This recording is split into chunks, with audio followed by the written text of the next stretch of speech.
Hello champions, मैं हूं कुंवर अमन सिंह, आपका फिजिक्स गुरु भैया। और आज हम लोग स्टार्ट करने जा रहे हैं फिजिक्स का एक और इंपॉर्टेंट टॉपिक, जिसका नाम है ammeter to measure electric current. तो चलो शुरू करते हैं मेरे भाई।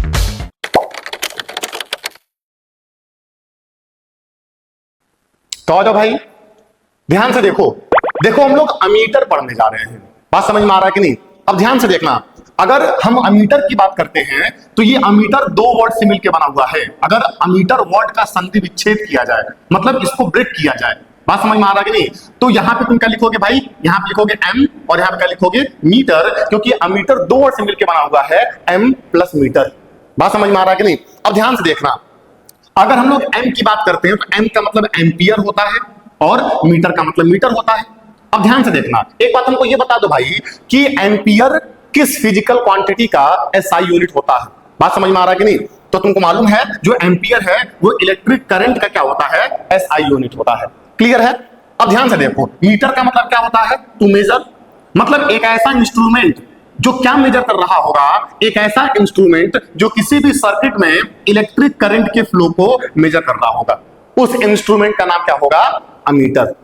मतलब इस बात को समझना, अगर हमारे पास कोई इलेक्ट्रॉनिक सर्किट है और उस इलेक्ट्रॉनिक सर्किट में इलेक्ट्रिक करंट फ्लो कर रहा है और हमको उस इलेक्ट्रिक करंट को नापना है, तो उसका मेजरमेंट करने के लिए हम लोग उस सर्किट में अमीटर नाम का एक इंस्ट्रूमेंट लगाते हैं। वो जो इंस्ट्रूमेंट होता है वो उस सर्किट के में फ्लो होने वाले करंट को नाप करके बताता है।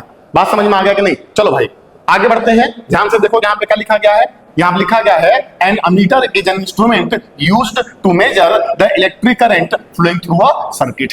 क्लियर है कि नहीं? जो मैंने बताया वो यहाँ पे लिखा गया है। चलो अब यहाँ पे ध्यान से देखोगे, ध्यान देना मेरे भाई, एक्चुअल में जो अमीटर है वो इस तरीके से दिखाई देता है।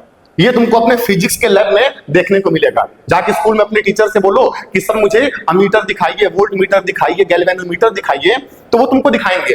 ठीक है ना? तो ये तुम्हारा अमीटर है, ये तुमको देखने को मिलता है। मतलब ओरिजिनल में एक्चुअल में अमीटर ऐसा होता है, लेकिन अगर हम लोग इलेक्ट्रॉनिक सर्किट बनाते हैं तो इलेक्ट्रॉनिक सर्किट में अमीटर का सिंबल ऐसे बनता है। कैसे बनेगा भाई? एक सर्कल बनाएंगे और उसके बीच में क्या लिख देंगे? ए। मतलब ये तुम्हारा क्या है? अमीटर का सिंबल। अमीटर को ऐसे रिप्रेजेंट किया जाता है। बात समझ में आ रहा है कि नहीं? अब ध्यान दो, ये तुम्हारा बैटरी है, ये तुम्हारा एक लोड है, और इस लोड की जगह पे कोई भी इलेक्ट्रॉनिक डिवाइस हो सकता है। कोई बल्ब हो सकता है, फैन हो सकता है, रेफ्रिजरेटर हो सकता है, एसी हो सकता है। लोड के जगह पे कोई भी इलेक्ट्रॉनिक डिवाइस हो सकता है। ठीक है ना? और यहां पर हम लोगों ने क्या लगाया है? अमीटर। ठीक है ना? और इस सर्किट में जो भी करंट फ्लो करेगा उस करंट को ये अमीटर जो है नाप करके बताएगा, मेजर करके बताएगा कि सर्किट में करंट कितना है, 2 एम्पियर है या 3 एम्पियर है या 4 एम्पियर है। जो भी करंट सर्किट में फ्लो कर रहा है उसको ये अमीटर जो है वो मेजर करके बताएगा। क्लियर है कि नहीं? अब कुछ इंपॉर्टेंट बातें हैं जो तुमको ध्यान में रखना है। सबसे पहले ये जो अमीटर है वो इलेक्ट्रॉनिक सर्किट में सीरीज में जोड़ा जाता है। दो तरीके से कॉम्बिनेशन होता है, एक होता है सीरीज कॉम्बिनेशन और एक होता है पैरेलल कॉम्बिनेशन। बात समझ में आ रहा है कि नहीं? अगर हम अमीटर की बात करते हैं तो ये जो अमीटर है ये जो सर्किट में जोड़ा गया है ये सर्किट में सीरीज में जोड़ा गया है। बात समझ में आ रहा है कि नहीं? एग्जाम में पूछा भी जाता है कि अमीटर का कनेक्शन सर्किट में कैसे होता है, तो तुमको बताना पड़ेगा सीरीज में होता है। अब क्वेश्चन ये दिमाग में अराइज होता है कि सीरीज में ही क्यों होता है? अमीटर का जो कनेक्शन है सर्किट में वो पैरेलल में भी तो हो सकता है, सीरीज में ही क्यों होता है? तो इस बात को समझना। ध्यान दो भाई, अमीटर को सीरीज में इसलिए लगाया जाता है क्योंकि सर्किट में जो भी करंट फ्लो कर रहा है वो पूरा का पूरा करंट अमीटर से होकर के जाए। बात समझ में आ रहा है कि नहीं? जैसे यहां पे अगर ये अमीटर सीरीज में जोड़ा गया है और बैटरी के पॉजिटिव टर्मिनल से बैटरी के निगेटिव टर्मिनल तक अगर करंट फ्लो कर रहा है तो वो पूरा करंट इस अमीटर से हो करके जाएगा। अगर वो पूरा करंट अमीटर से हो करके जाएगा तो अमीटर उस करंट को नाप करके बताएगा कि सर्किट में कितना करंट फ्लो कर रहा है। तो सर्किट के पूरे करंट को नापने के लिए हमको अमीटर को सीरीज में ही जोड़ना पड़ेगा, पैरेलल में नहीं जोड़ेंगे। पैरेलल में जोड़ेंगे तो कहानी बदल जाएगी, हम उसके बारे में बात करेंगे। बात समझ में आ रहा है कि नहीं? तो तुम इस बात को दिमाग में रखो कि अमीटर का जो कनेक्शन है वो सीरीज में होता है किसी भी इलेक्ट्रॉनिक सर्किट में, ताकि सर्किट में फ्लो होने वाला पूरा करंट ये अमीटर क्या कर सके? मेजर कर सके। पहली बात। दूसरी बात तुमको ये ध्यान में रखनी है कि ये जो अमीटर है, अगर किसी आइडियल अमीटर की बात करते हैं, वैसे दुनिया में कुछ आइडियल होता नहीं है। अगर किसी एग्जांपल के तौर पे अगर आइडियल स्टूडेंट की बात करोगे, आइडियल प्राइम मिनिस्टर की बात करोगे, या किसी को भी तुम आइडियल मानो, आइडियल कोई नहीं होता। सब में कुछ ना कुछ कमी तो होती है मेरे भाई, है कि नहीं? ध्यान से बात को समझो। तो अगर आइडियल अमीटर की बात करते हैं तो आइडियल अमीटर एक ऐसा अमीटर होता है जिसका रेसिस्टेंस 0 होता है। बात समझ में आ रहा है कि नहीं? और दुनिया का कोई भी इंस्ट्रूमेंट उसका रेसिस्टेंस 0 नहीं हो सकता, कुछ ना कुछ तो होगा ही होगा, ना के बराबर होगा लेकिन होगा। बात समझ में आ रहा है कि नहीं? तो अगर हम ध्यान से बात को समझना, देखो अमीटर का काम क्या होता है? अमीटर का काम होता है किसी भी सर्किट में फ्लो होने वाले करंट को नापना, मेजर करना, करंट को अपोज करना उसका काम नहीं होता है।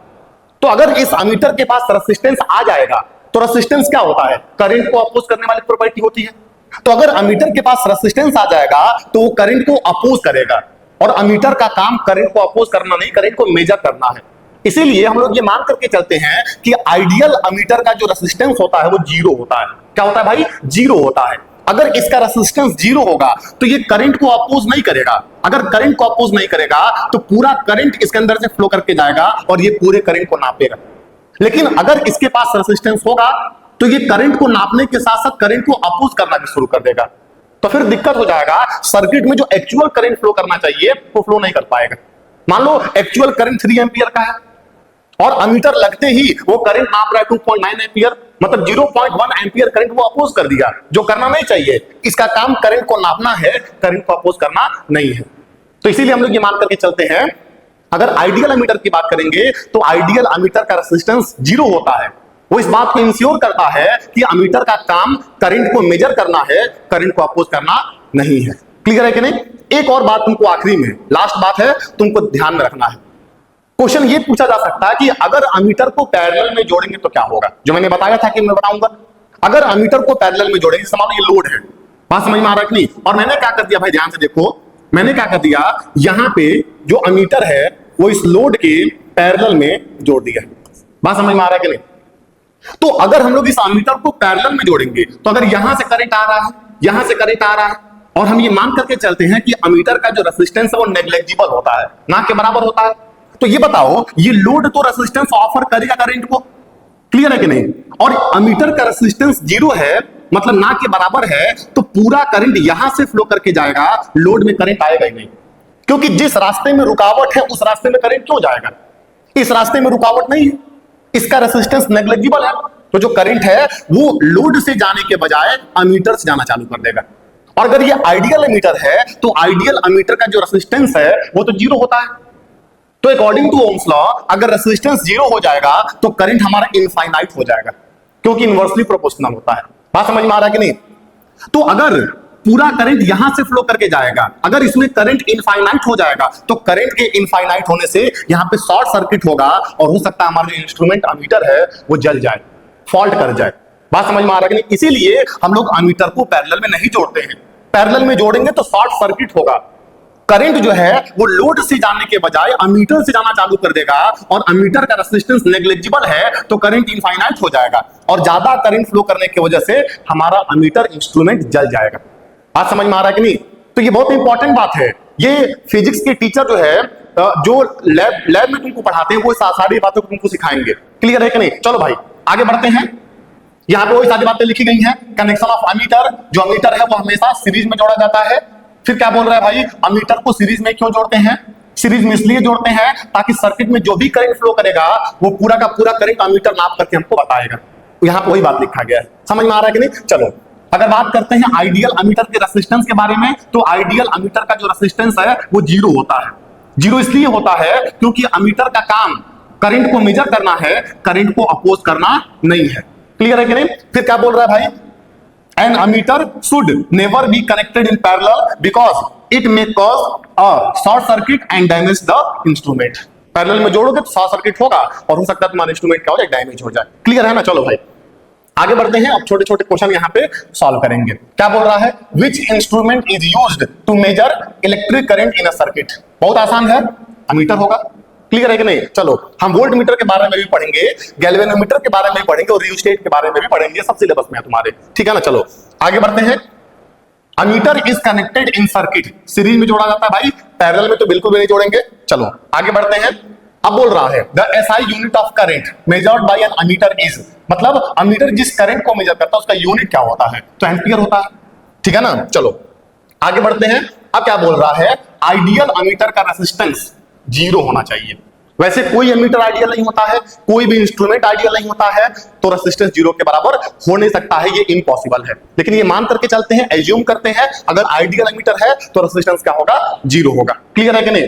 आगे बढ़ते हैं भाई। ये क्वेश्चन तुम्हारा होमवर्क है। क्वेश्चन में क्या बोल रहा है, an ammeter should not be connected in parallel because it may. मैंने सबसे आखिरी में इस बात को बताया था, तो तुम इसका आंसर जो है वो कमेंट बॉक्स में कमेंट करोगे। उम्मीद करता हूं ये पूरी क्लास तुमको समझ में आई होगी। हम अगले क्लास में मिलेंगे भाई और वोल्ट मीटर के बारे में बात करेंगे। तब तक के लिए stay connected, stay educated. Thank you very much.